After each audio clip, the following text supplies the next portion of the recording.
plane crash up in Virginia that sent fighter jets scrambling. We now know that the pilot appeared to be slumped over the controls. The records show the plane is registered to a company called Encore Motors based in Melbourne.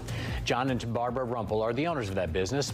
He says that his daughter and granddaughter were killed in the crash along with the pilot and a nanny.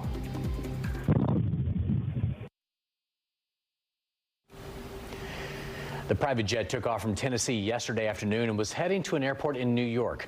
The Pentagon says the plane eventually went into protected airspace over D.C. Several F-16s were scrambled and then traveled at supersonic speeds to catch up with the plane. Officials say no one aboard the plane was responsive, and it eventually crashed into some mountains in Virginia. No survivors have been found at the crash site. Fox 35's Esther Bauer found out that the family who owns that jet has suffered another tragedy in their lives. John's daughter died in a scuba diving accident when she was just 19 years old. Since then, the couple started this care facility in her name and honor. Now, those who know John and Barbara personally are devastated. They're living through another loss.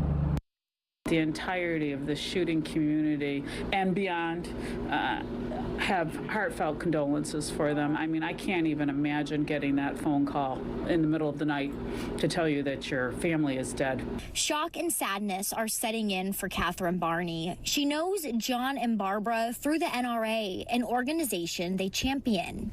They are well known not only in our state, but across the country as well. So they have made some very positive impacts over the years. On Sunday, the plane registered to John Rumpel crashed in Virginia. It was unresponsive and at one point was dropping at a rate of more than 30,000 feet per minute. If something happened likely early in the flight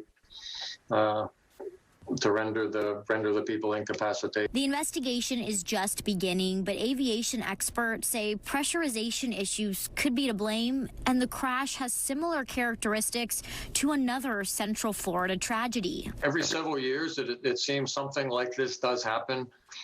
Famous golfer Payne Stewart had a similar incident back over 20 years ago now. Barbara and John Rumpel weren't on the plane, but reports show their daughter, granddaughter, and a nanny were on board.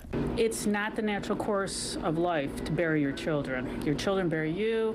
Your grandchildren don't bury. You don't bury them. I can't even imagine, but they should know that we are there. The FAA and NTSB are still investigating and trying to figure out what caused this plane crash. Now, a spokesperson here at Victoria's Landing says they are devastated for their founder's loss, and the family is asking for privacy during this time. Reporting in Melbourne, Esther Bauer, Fox 35 News.